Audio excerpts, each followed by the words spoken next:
respeito do perdão. E um dos livros que está sendo estudado é esse, As 5 Linguagens do Perdão, e o outro é O Poder Restaurador do Perdão. E uma coisa aqui muito interessante é que o padrão da igreja é a família. Então, o que acontece se... Muito obrigada. O poder restaurador do perdão, ele tem um primeiro resumo, né? No caminho do perdão, você trará de volta um coração alegre. O poder restaurador do perdão nos ensina a perdoar para nosso próprio bem, para o bem daqueles que nos magoam e dos que sofrem em consequência do nosso sofrimento. As 5 linguagens do perdão nos revelam novas maneiras de abordar e construir relacionamentos despedaçados. Você descobrirá como pedidos de desculpas eficazes podem tornar seu relacionamento mais forte. E o que acontece no relacionamento da igreja? Se a gente em casa não lida com o perdão, com confissão de erros, com o perdoar, como é que a gente vai lidar aqui na igreja sobre isso? Se eu não perdoo em casa aqueles que amam, eu não vou conseguir perdoar a pastora que não tem nada comigo. É bem isso.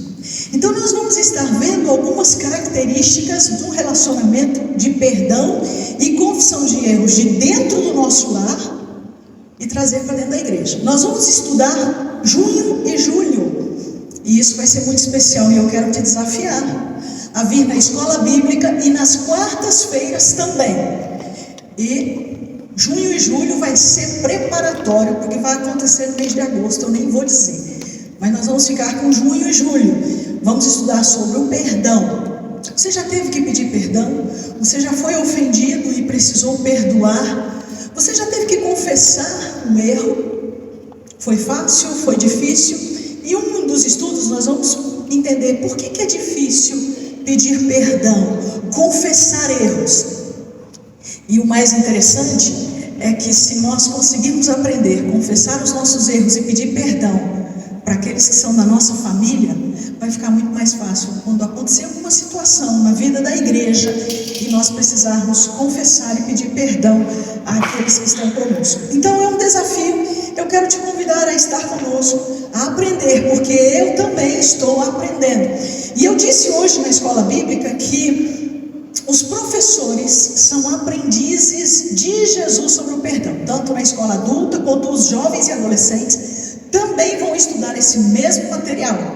E quem são os professores? Pessoas como eu, pessoas como a irmã Cristina, pessoas como o irmão Rony, como a irmã Lucibele, como o irmão Valmir, pessoas como a irmã Daniele, pessoas que estão aprendendo, não é, irmã Daniele?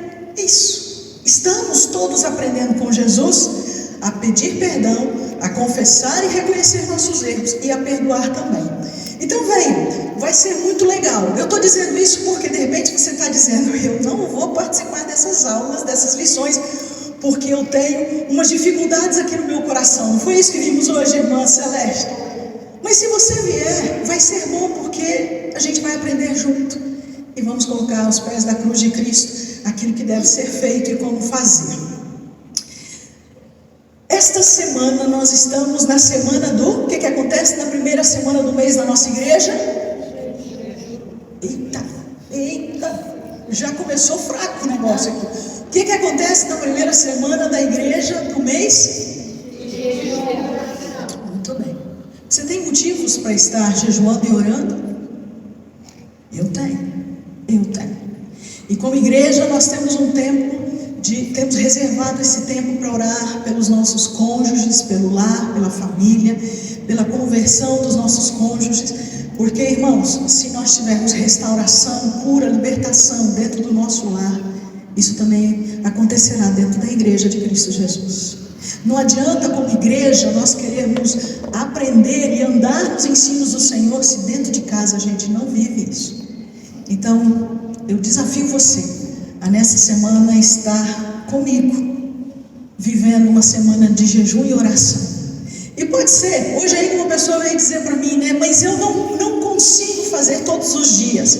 Nós já temos dito, você pode fazer um dia, de repente nesse um dia você vai fazer 3 dias. E não precisa fazer 24 horas, nem 12 horas, de repente você vai fazer 6 horas. E a questão principal não é ficar sem comer ou jejuar. A questão principal é o que nós vamos tratar no culto hoje, é adorar, é cultuar, é falar com Deus, é abrir o seu coração, é ter um tempo maior para a leitura bíblica. Então de repente você diz, olha, esta semana então eu vou fazer um propósito de 3 horas, vou aumentar, vou dobrar, vou triplicar meu tempo devocional. Ok? Beleza? Então você vai ter 3 horas na presença do Senhor. Pode ser que o mês que vem você fique 6 horas. E quando der por fé, você já está jejuando 6 horas, quem sabe 12 horas. Para aqueles que têm dificuldade com remédios, que têm medicação, a gente tem desafiado a fazer o jejum de Daniel. E o que é o jejum de Daniel? Daniel diz assim que ele se absteve de comer coisinhas gostosinhas, saborosinhas.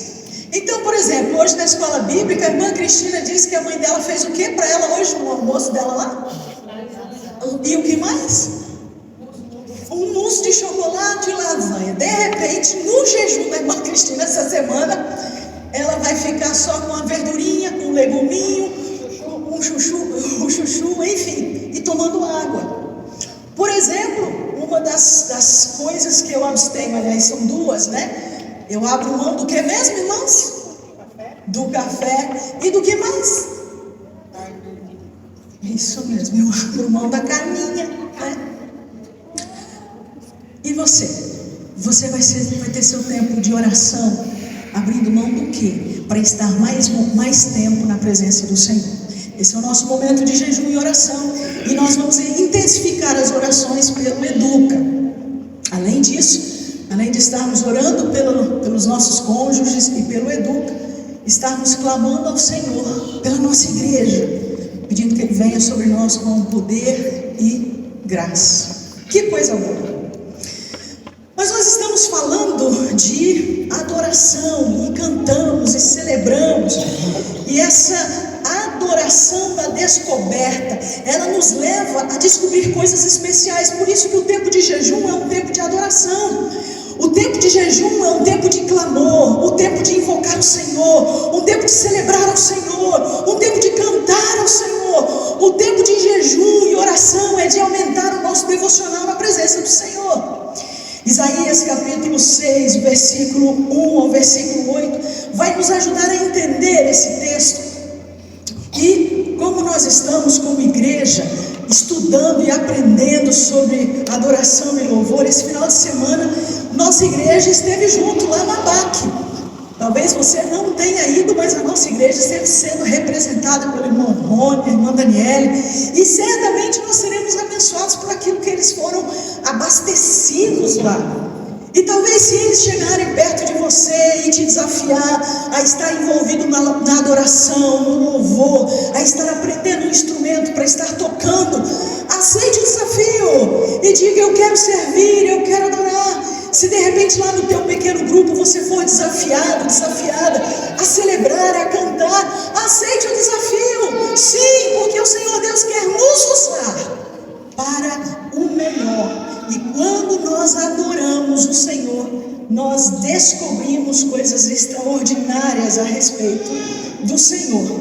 E se os irmãos perceberam, hoje nós intercalamos hinos, cânticos, que fazem parte do nosso louvor.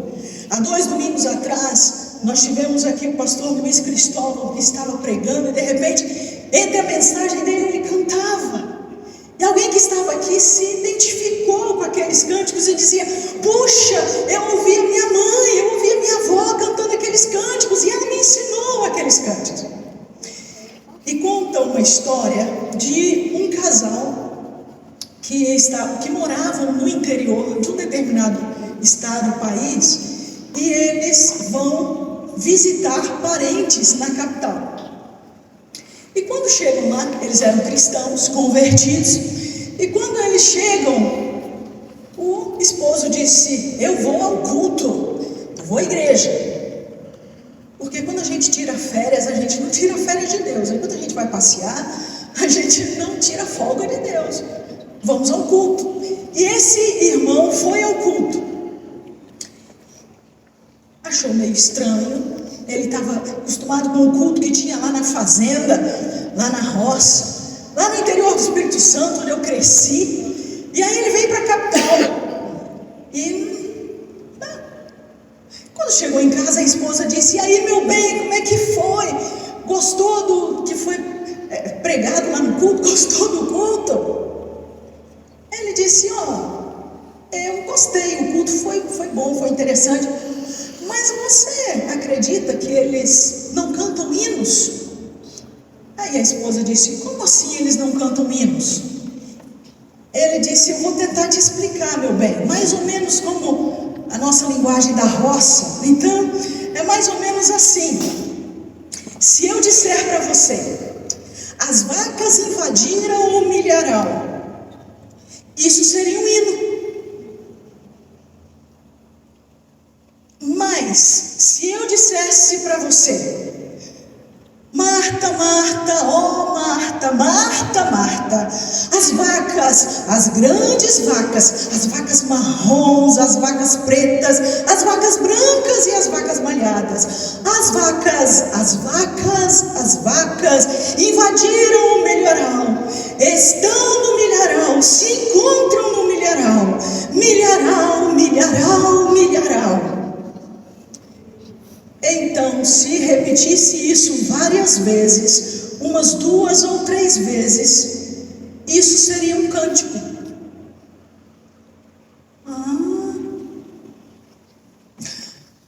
Em um outro momento, se invertem os papéis e os sobrinhos desse casal, dessa família, vão lá para a roça, para o interior do Espírito Santo, lá na cidade de Pinheiro, e vão visitar aquela igreja. Uma igreja que cresceu fazendo culto na roça. Uma igreja que cresceu fazendo culto todos os sábados à tarde e domingo à tarde na praça. Uma igreja que o pastor dessa igreja pegava um microfone e começava a falar de Jesus, e os irmãos começavam a distribuir folhetos no meio daquelas pessoas que estavam ouvindo o culto na praça. Então os sobrinhos desse casal vão para a roça, para essa cidade, e eles também são cristãos, eles são adoradores do Senhor, irmão. E aí eles vão ao culto. Quando eles voltam depois de um período de férias para a cidade, os pais perguntam: e aí, como é que foi lá na casa dos tios? Vocês gostaram do passeio? Sim, nós gostamos. Vocês foram ao culto? Sim, nós fomos ao culto lá na roça. E como é que é lá? Interessante. Só que tem uma coisa: lá eles não cantam cânticos. Não, eles não cantam cânticos? Não. Mas como é que eles cantam? O que é de diferente? Aí aqueles jovens, adolescentes, talvez assim na idade dos nossos adolescentes e jovens aqui, disseram: é mais ou menos assim, eu vou explicar. Como o vô e a avó sempre dizia: Marta, as vacas invadiram o milharal, isso seria um cântico. Mas se eu te dissesse da seguinte forma: Marta, ó Marta, Marta, escuta o clamor, inclina os ouvidos às palavras da minha boca, volve o maravilhoso ouvido agora e sempre para a justa, a única, a gloriosa verdade. Sim, pois o caminho dos animais, quem vai explicar? Visto que em suas cabeças não se encontra sombra de juízo, declaro que os bichos abaixo do sol de Deus ou da sua chuva não são barrados. Não há cerca que os segure, não há cerca cabal que os segure e impeça que cheguem ao suculento milho. Sim, as mesmas vacas buscando rebelde o bovino prazer. Vacas no milharal já não mais permanecerão. Vamos todos celebrar. Acabamos com a invasão invasão, têm rompido os guilhões, desprezando o estábulo, instigadas por forças das trevas brumosas, devoraram sem dó o melhor do meu milho, vacas do milharal, já não mais permanecerão. Vamos todos celebrar, acabamos com a invasão.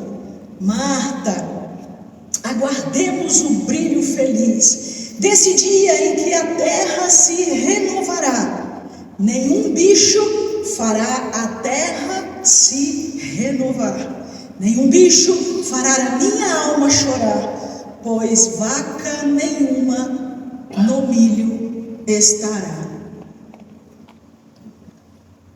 Se cantássemos assim uma estrofe, o estribilho, outra estrofe, o estribilho, isso então seria um hino. Percebe a diferença? Aquele casal que sai da sua fazenda e vai para a cidade grande, ouve a mesma coisa, mas eles estão envolvidos e conectados com as suas histórias, com as suas vivências, e eles não conseguem achar que aquilo era adoração.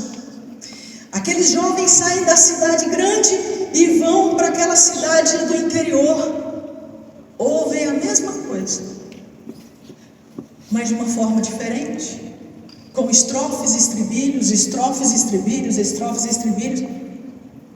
Isso não faz sentido, porque a vivência deles era outra. Que interessante falarmos de adoração e de celebração. Talvez você já tenha vivido isso. Talvez você já tenha vivido isso aqui nessa igreja, nessa comunidade de fé. Talvez você já tenha ouvido algum cântico que não batia com o teu coração. Ou talvez você já tenha ouvido algum hino que fizesse todo sentido ao teu coração. E aí você sai do culto dizendo: que bênção que foi aquele culto, que maravilha que foi aquele culto. Já você ouve um jovem que sai de um culto que nós tivemos aqui, um rapper cantando e tocando, e aí esse jovem sai dizendo: que maravilha de culto, que bênção que foi aquele culto. E é interessante porque quando nós olhamos para a adoração, nós entendemos que o verdadeiro sentido e significado da adoração é o louvor. A verdadeira adoração ocorre quando o espírito do adorador, que é imortal, se encontra e dialoga com o espírito do Deus, que é imortal, invisível. Aquilo que está no fundo da minha alma, na adoração, no louvor, se conecta com aquele desejo de Deus, o meu Senhor. E podemos celebrar, podemos adorar.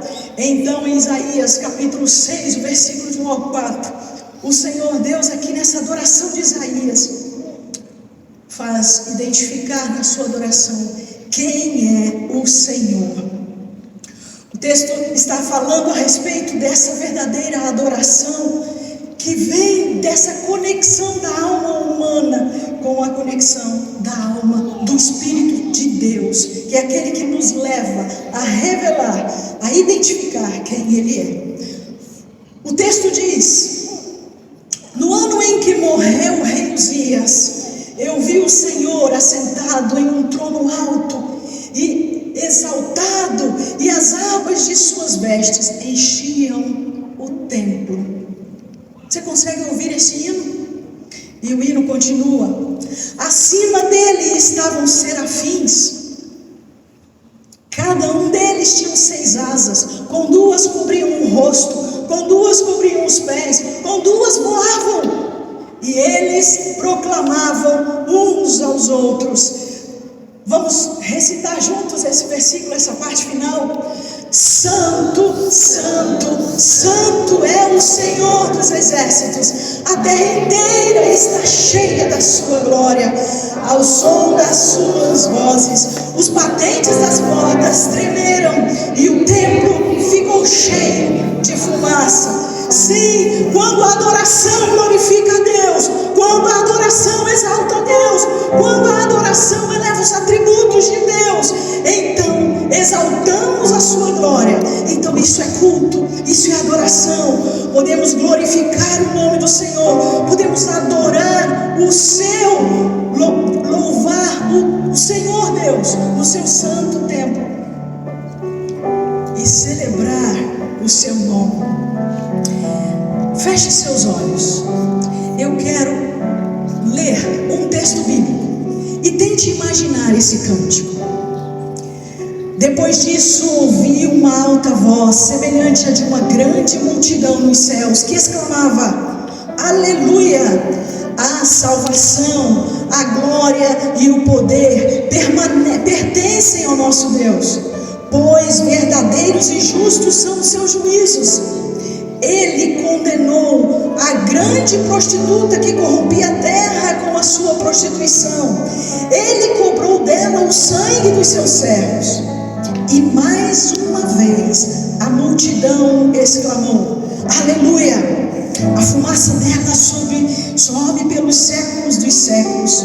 Os 24 anciãos e as 4 criaturas viventes prostraram-se e adoraram a Deus que estava sentado no trono e exclamaram: Amém, Aleluia. Então veio a voz do trono dizendo: Louvem ao nosso Deus, todos vocês e os seus servos, vocês que temem a Deus, tanto pequenos quanto grandes. Então ouvi uma voz semelhante de uma grande multidão, uma voz semelhante ao estrondo de muitas águas, e uma voz semelhante às fortes trovões que bradavam: Aleluia! Pois reina o Senhor, o nosso Deus, o Todo-Poderoso. Vamos nos regozijar, vamos nos alegrar e dar glórias a Ele, porque chegou a hora do casamento do Cordeiro e a sua noiva já se preparou para vestir-se. Foi-lhe dado linho fino, linho brilhante e puro. Ora, o linho fino são os atos de justiça dos santos. O anjo então me disse: Escreva: bem-aventurados os que são chamados para o banquete do casamento do Cordeiro. Ele acrescentou: essas então são as verdadeiras palavras de Deus. Aleluias, porque Deus é santo. E eu tenho certeza que você, ao ouvir, pensou diferente de todos os que estão aqui. Mas eu quero dizer que o que você pensou é aquilo que Deus recebe como adoração e louvor. Não há um padrão, todos não têm que fazer do mesmo jeito, mas é a forma como Deus fala com vocês. Sabe por quê? O texto que lemos, que é o texto de Apocalipse, capítulo 5, versículo 1 ao 14 e 19 do 1 ao 9, ele revela essa grandeza de Deus. E ele mesmo diz, quando a gente olha lá em Romanos capítulo 5, versículo 8, Deus demonstra o seu amor para conosco, em que Cristo morreu por nós, sendo nós ainda pecadores. Ele nos ama, Ele ama você. Portanto, esse louvor, esta adoração, ela descobre quem Deus é, e nós diante dele podemos adorar e celebrar. Fique em pé, vamos adorar ao Senhor, vamos celebrar ao Senhor que é santo, aquele que é poderoso, que era, que é e que há de ser, aquele que voltará para nos buscar, aquele que está em nós e habita em nós, e Ele quer se relacionar conosco. Então adora o Senhor com toda a força do teu coração, em nome de Jesus. Vamos adorar o Senhor. Então, Santo, Santo, poderoso, Ele que há de... Pode mudar a força da tua alma, querido, em nome de Jesus. És tão digno, eu me prostro a ti. Santo é o teu nome em todo lugar. É teu querer de graça e paz. Tudo que Deus fez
A adoração descobre quem é o teu Deus, quem é o meu Deus. Se eu e você não adorarmos o Deus, ou melhor, aquele a quem de quem nos curvamos é o nosso Deus. E se você não adora e não se curva diante do Senhor Deus Todo-Poderoso, aquele que vive e reina para todo sempre, esse é o Deus que você adora.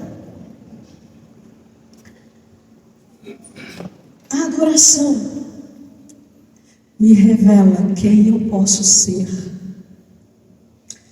Quando a gente olha para aquilo que a palavra do Senhor diz, lá no texto de Isaías que nós lemos, ele diz: logo um dos serafins voou até mim, trazendo uma brasa viva que havia tirado do altar, e com uma tenaz ele tocou na minha boca e disse: veja, isso toca os seus lábios, por isso a sua culpa foi removida e o seu pecado foi perdoado. Quando eu estou diante de Deus, Ele me dá um perdão, Ele faz com que a minha culpa seja purificada. Quando a gente olha para o texto de primeira carta de João, capítulo 1, versículo 9 e 10, o versículo diz que nós não podemos dizer que não temos pecado, porque se nós dissermos que não temos pecado, nós fazemos Deus de mentiroso e a verdade não está em nós. Mas se nós confessarmos os nossos pecados, Ele é fiel e justo para nos perdoar e nos purificar de toda injustiça. Então, a adoração que me faz estar diante do Senhor também revela quem eu sou. E quando diante de Deus Ele me revela que eu sou pecadora, Ele também diz que assim como Ele me revela o pecado, Ele é aquele que me perdoa e me purifica de toda injustiça. Aí o versículo 5 de Isaías, o profeta diz: ai de mim, porque eu estou perdido. Eu sou um homem de lábios impuros, eu vivo no meio de povo de lábios impuros. Os meus olhos viram o Rei, o Senhor dos exércitos. Sim, Isaías tinha convicção e certeza de quem era Deus. Isaías sabia que ele não poderia estar diante de Deus e servir ao Senhor. Ele não poderia estar na presença de Deus e adorá-lo na sua grandeza, na sua integridade, por causa da gloriosa presença de Deus. E ele diz: eu vi o Senhor. Ele então confessa: eu sou um homem de lábios impuros, eu habito no meio de pessoas, eu habito no meio de um povo de impuros lábios. É como se eu e você disséssemos: Senhor, eu sou uma pessoa imperfeita, eu sou uma pessoa que falo coisas que eu não gosto, eu sou uma pessoa que magoa outros, eu sou uma pessoa que magoa o meu cônjuge, magoa meus filhos, magoa meus irmãos, magoa meus pais, magoa aqueles que me amam. Quem sou eu para estar na tua presença? Então, como vimos em Romanos, a palavra do Senhor dizendo: olha, todos pecaram e estão separados da glória de Deus. Da mesma forma, o Senhor olha para nós e diz: se você confessa, eu não somente te perdoo, mas eu te purifico daquilo que o pecado faz em você. Aleluias. Por isso que a adoração, ela descobre não somente o Deus a quem eu sirvo, como também quem eu sou diante do Senhor Deus. Quem adora verdadeiramente a Deus descobre a sua verdadeira natureza e tem consciência do estado da sua alma. E então, o que acontece? Tem possibilidade diante de Deus de eliminar o orgulho, a autossuficiência. Estamos estudando sobre o perdão, e uma das dificuldades de confessar para aqueles que amamos, uma das dificuldades de pedir perdão para os nossos cônjuges, para os nossos pais ou os nossos filhos, é porque o orgulho domina o nosso coração, e a gente entende que se pedir perdão para aqueles que convivem conosco, nós estamos nos rebaixando, nós estamos nos humilhando. E ao contrário, a palavra de Deus diz que o perdão, o reconhecimento de quem é Deus e quem eu sou diante dele, elimina a minha autossuficiência. autossuficiência. Então eu reconheço que eu não sou nada, eu não sou ninguém, eu sou uma pessoa dependente de Deus, eu sou uma pessoa que precisa do Senhor, eu sou uma pessoa que, se o Senhor não tiver misericórdia e não intervir na minha vida, miserável pessoa eu sou, e só o inferno é o meu destino final. Então eu devo olhar para o Senhor e dizer: tem misericórdia de mim. E Ele então diz: um pecador arrependido, que confessa o seu pecado, ele é quebrantado, e diante do Senhor, então, ele pode adorar. Porque quem adora não é o perfeito, quem adora é aquele que reconhece a perfeição do seu Senhor e recebe do Senhor o perdão, porque reconhece os seus pecados. Romanos capítulo 3, o versículo 23 diz: todos pecaram e estão separados da glória de Deus. Então, se todos nós pecamos e estamos separados da glória de Deus, como poderíamos adorar? E é exatamente porque reconhecemos quem é o Senhor, e diante dele reconhecemos quem nós somos, que aí eu e você podemos dizer: Senhor, miserável pessoa que eu sou, tenha misericórdia de mim, venha sobre mim, quebre meu orgulho, quebre a minha autossuficiência e transforma a minha dor em adoração e celebração. A adoração acontece quando eu e você nos envolvemos diretamente com Deus, e Deus nos envolve conosco. Aleluias, aleluias. O Senhor Jesus diz que aquele que vai a Ele e o Pai se revelam a nós. E aquele que recebe essa revelação de Deus, o Pai permanece nele, e Ele também permanece nessa pessoa. Por isso que quando eu e você buscamos ao Senhor, quando eu e você nos propomos a buscar o Senhor nesse tempo de jejum e oração, é porque nós estamos querendo dizer: Senhor, tenha misericórdia da minha vida, quebrando o meu coração. Eu quero te servir com integridade de alma, integridade de pensamento, com toda a força da minha alma. Eu quero estar na tua presença e servir ao Senhor. Então venha sobre mim, transforma a minha vida. Essa aqui é a verdadeira adoração.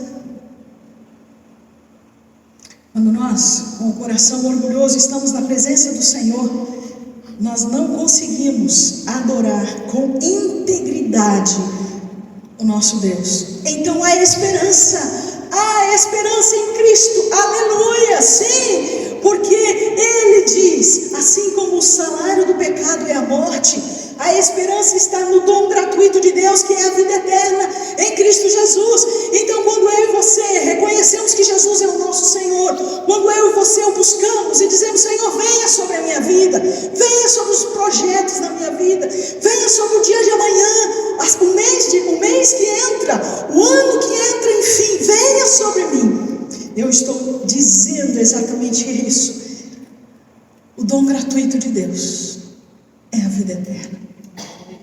Eu e você podemos viver essa esperança, porque a salvação é para todo aquele que busca o Senhor com fé. Essa é uma boa notícia. A salvação não é só para alguns, é para aqueles que buscam o Senhor. Então presta atenção: se eu e você não buscarmos o Senhor, como é que nós vamos poder viver adorando o Senhor na sua integridade e com o nosso coração 100% conectado nele? É preciso buscar o Senhor, é preciso clamar o Senhor, é preciso estar na presença dele. Por isso que, como igreja, nós buscamos exercitar essa disciplina espiritual, essas duas disciplinas, que é a oração seguido do jejum. E se de repente você não tem o hábito de orar, comece orando, nem se preocupe com o jejum. Comece tendo um tempo maior de oração, comece a conversar com o Senhor. Há um dos idealizadores da psicologia, não vou dizer quem, mas ele diz o seguinte, que na fala há cura, e ele é da psicanálise. Quando nós abrimos o nosso coração e começamos a falar com o Senhor, Ele ouve a nossa oração. Você crê nisso? Você crê que Deus ouve a sua oração? Amém. E Ele cura a dor da nossa alma. Você já viveu essa experiência de começar a orar, de começar a falar com o Senhor e de repente vir como se tivesse um alívio, como se estivesse vindo sobre você uma presença que foi inundando aquele lugar onde você está, e de repente o seu choro se transforma em riso, o seu clamor e lamento se transforma em celebração e adoração, e aquele tempo que você está lá, que já passa de 10 minutos para 1 hora, 1 hora e meia, você já começa a sair cantando, o seu semblante se torna diferente. E quando você sai daquele lugar de adoração que está lá provavelmente no seu quarto, na sua sala, enfim, onde é o seu quarto de guerra, as pessoas olham para você e dizem: o que aconteceu com você? O que houve com você? E aí você diz: eu me encontrei com o Senhor, eu estava no meu lugar secreto em adoração, e Ele se revelou a mim, Ele falou comigo, Ele ouviu o meu clamor, Ele veio em minha direção e acalentou o meu coração, aleluias. Sim, porque a adoração da descoberta é a adoração que me revela quem é Deus, revela quem eu sou e revela quem eu posso ser. Aqui é interessante porque quando nós vivemos com o Senhor, quando nós permanecemos no Senhor e Ele em nós, Ele começa a incomodar a gente com algumas coisas. É interessante. Sem que qualquer pessoa fale, eu começo a ter desejo e vontade de me envolver com algumas coisas. De repente eu venho me voluntariar aqui no Educa, de repente eu venho me envolver com as mulheres, de repente eu procuro o irmão Valmir e digo: olha, eu quero me envolver com o evangelismo, eu quero me envolver com os homens, porque quando eu começo a adorar, quando eu começo a me envolver com o Senhor, Ele mesmo me incomoda a que eu possa servir, a que eu possa fazer alguma coisa, a que eu possa estar comprometida em algo, porque eu estou conectada ao reino, eu estou conectada ao reino, ao Senhor, e Ele habita em mim, e Ele em mim, as coisas ficam diferentes, porque não é mais eu quem vive, mas é Cristo que vive em mim, e a vida que eu vivo nessa carne, é uma vida pautada na palavra, na oração, é uma vida pautada na restauração, na reconstrução, porque eu não sou ninguém, eu não sou nada, mas Cristo é, aleluias. Se Cristo Jesus é, então é Ele que faz, é Ele que me conduz, é Ele que me direciona, e aquilo que eu gostava de fazer eu não quero mais, aquilo que eu fazia e tinha prazer eu não desejo mais, e aquilo que eu antes nem fazia, eu passo a fazer. E de repente as pessoas dizem assim: uai, mas você não fala mais palavrão? Uai, mas você não tem aqueles cânticos, aquelas músicas assim estranhas? O que é isso? Você está lendo a Bíblia, estou vendo você ler a Bíblia. E eu estou dizendo os da casa, os da família: o que? Você está indo aonde agora? Não, estou indo para a igreja. O quê? Não, eu estou fazendo um discipulado. Você está fazendo o quê? O que é isso? Não acredito. Não, eu estou fazendo um sementes. Está fazendo o quê? Sim, tem umas pessoas que se dedicam a estudar comigo. Eu estou fazendo um negócio lá chamado sementes. Não acredito. E a gente está fazendo umas missões lá, eu acho que eu vou me batizar. Não, você está muito diferente mesmo. Quando a gente se conecta com o Senhor, é impossível a gente ficar do mesmo jeito de antes. Não é, irmã Ana Paula? Isso, é impossível a gente ser do mesmo jeito. E as pessoas se incomodam porque as pessoas não têm força para buscar o Senhor. E é por isso que eu e você estamos, assim como Isaías, ainda habitando no meio de um povo de impuros lábios, para transformá-los, para motivá-los, para encorajá-los, a quem sabe ir num sementes, aí num pequeno grupo, a sair numa noite fria para se envolver com um monte de gente que come umas sopas, uns caldos, come uns bolos, come um suco, como é que é o negócio? É um suco de amendoim, uns negócios, um chá de amendoim, uns negócios assim esquisitos, mas não é que a coisa é boa, e dá um calorão assim, esquenta tudo, e vai, nem que seja, carrega a filha que está com uma tosse forte, né, irmã Márcia? Carrega todo mundo, embrulha a coberta, porque pode ir de coberta, não é assim vai lá, tem sempre espaço, né, irmã Gisele? Sempre espaço para mais um. Por quê? Porque o povo de Deus é meio bobo assim. O povo de Deus gosta de estar colado, gosta de estar junto, gosta de estar conectado. Porque é bom a gente estar junto. Por quê? Quando a gente está junto, a gente adora, a gente celebra, a gente comunga dessa mesma graça, dessa mesma fé. Aquele adorador descobre quem eu posso ser, porque o Senhor Jesus é aquele que faz em mim e através de mim. Quando os serafins tocam nos lábios de Isaías, ele tem os seus lábios transformados. Talvez você precise, nessa semana de jejum, orar ao Senhor para que Ele venha com uma tenaz do seu altar e toque nos seus lábios. Talvez você está acostumado a falar palavras que não são muito boas, das pessoas que estão convivendo com você ouvir. E de repente você precisa dizer: Senhor, toca nos meus lábios. Porque eu convivo tanto com pessoas que têm lábios impuros que eu começo a falar igual, eu começo a cantar igual, eu começo a dizer as mesmas coisas. Eu não quero mais, eu não quero mais.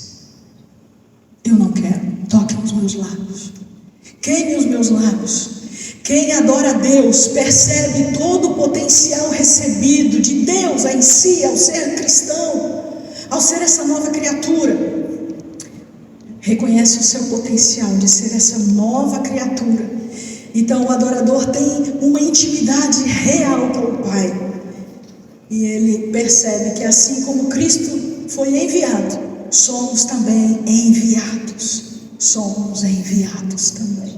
Você é enviado à sua casa, à sua parentela, ao seu trabalho, à comunidade onde você habita. Você é enviado a testemunhar de Jesus. Sim, o adorador, ele descobre o que pode fazer. O versículo 8 de Isaías, ele continua dizendo isso.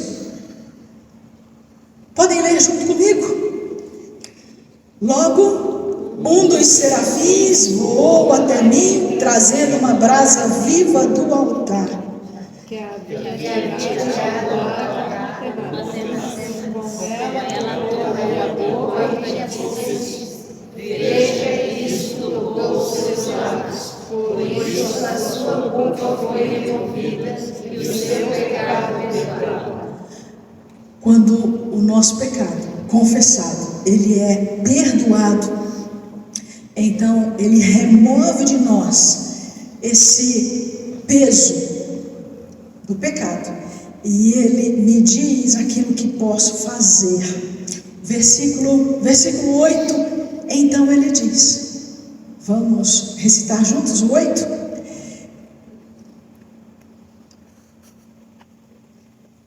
O mesmo tempo, vamos juntos. Não, versículo 8. O versículo 8 diz assim: eu ouvi então uma voz do Senhor conclamando: a quem enviarei? E quem irá por nós? Então Isaías responde: eis-me aqui, envia-me a mim. E eu aqui quero muito agradecer, porque como igreja, com todas as dificuldades que temos, nós nos unimos e conseguimos enviar aqui dois momentos, enviar donativos, recursos financeiros para os nossos irmãos lá no Rio Grande do Sul. Mesmo com algumas dificuldades que pudéssemos estar vivendo, eu e você demos as mãos e ouvimos um clamor que vem de lá de fora. Talvez você nunca tenha ido ao Rio Grande do Sul, mas eu agradeço, porque como igreja nós nos unimos para ajudar aqueles irmãos, aquele povo que está sofrendo. É isso que acontece quando nós estamos conectados com o Senhor. A quem é que eu vou enviar? Disse o Senhor Deus a Isaías. Quem é que irá por nós? Então Isaías se sentiu constrangido e disse: eis-me aqui, envia-me a mim. Nós temos muitos que assumiram liderança esse ano, não porque foram escolhidos ou porque se colocaram à disposição, sendo os mais capacitados, mas porque o Senhor Deus tocou e disseram: eis-me aqui, envia-me a mim, usa a minha vida. Provavelmente na liderança de pequenos grupos, provavelmente nos discipulados, provavelmente visitando. Não fazemos porque sabemos, mas fazemos porque aqui, assim como Isaías diz ao Senhor: eu estou aqui, envia-me a mim. Quando nós adoramos o Senhor, nós descobrimos o que fazer. E quando nós descobrimos o que fazer, então temos um senso de missão. E o senso de missão nos leva a estar envolvidos e comprometidos com o Senhor Deus, que é o Deus da obra, que é o Deus da causa, que é o Deus da missão.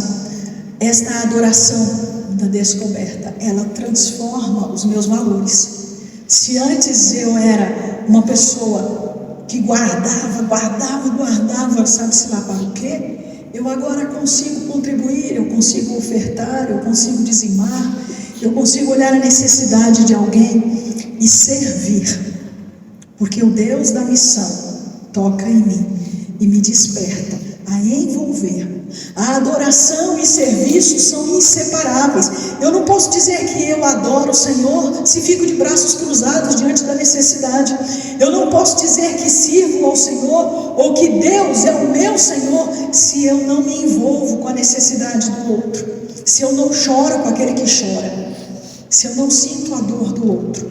Porque adorar e servir estão bem conectados.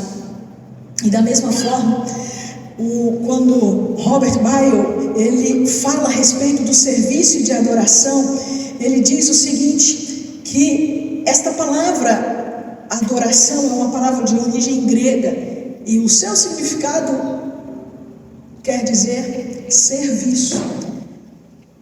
Então, se eu adoro o Senhor, eu sirvo. Vamos só pensar uma coisa. Lá no Velho Testamento, quando o Senhor Deus divide as 12 tribos de Israel, uma dessas tribos foi chamada a tribo de Levi.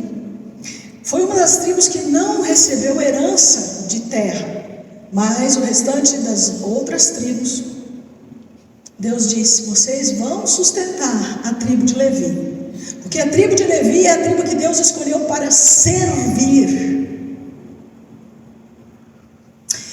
Então, eu não posso dizer que eu adoro ou que eu celebro, ou alguns até já ouvi dizer que falam assim: não, porque eu sou um levita e acho que o levita é só para cantar, tocar. Ao contrário, a palavra de Deus diz que o levita era aquele que servia no templo.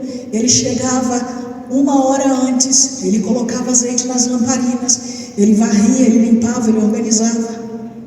O levita não é aquele que está aqui em cima, ao contrário, ele até pode vir, mas o servir é a adoração que Deus espera de nós.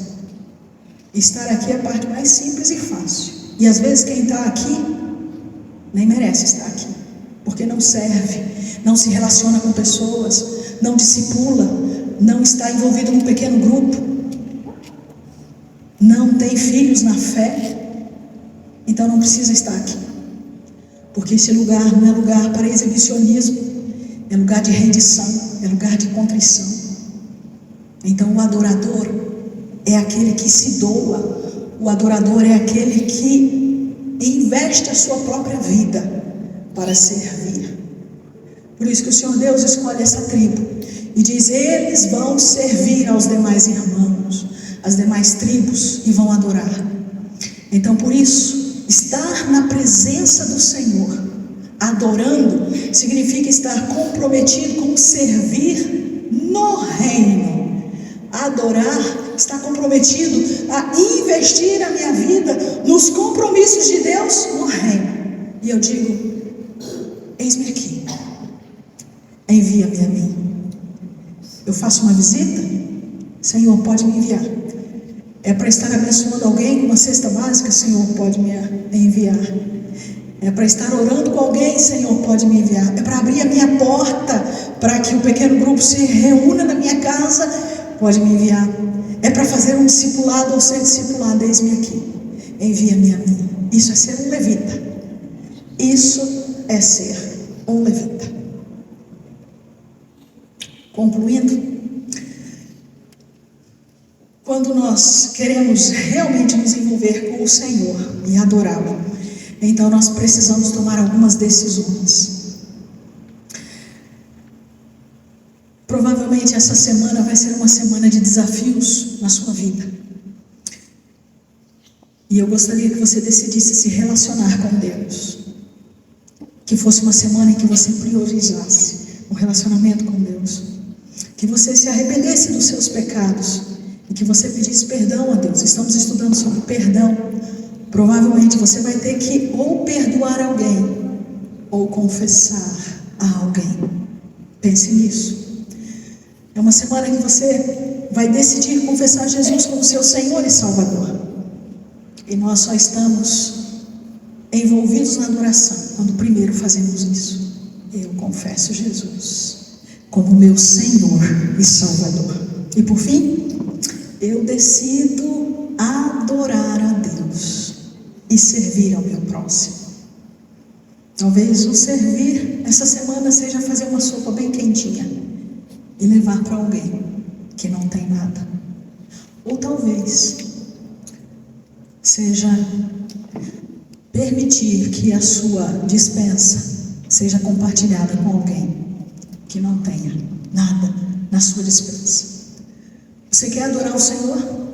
Você quer louvar ao Senhor?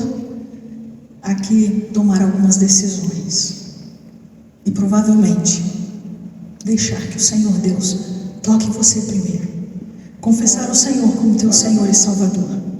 Confessar a Deus como teu único Deus. Confessar a Jesus Cristo como Messias, que morreu por você e se entregou por você. Feche seus olhos, abaixe a sua cabeça. Nós vamos adorar o Senhor. Mas antes eu gostaria de orar por você. Eu gostaria de orar pela tua vida. Eu gostaria de colocar a tua vida diante do Senhor. Então feche os seus olhos. Depois nós vamos estar cantando. E eu gostaria de pedir a você que tomasse uma decisão.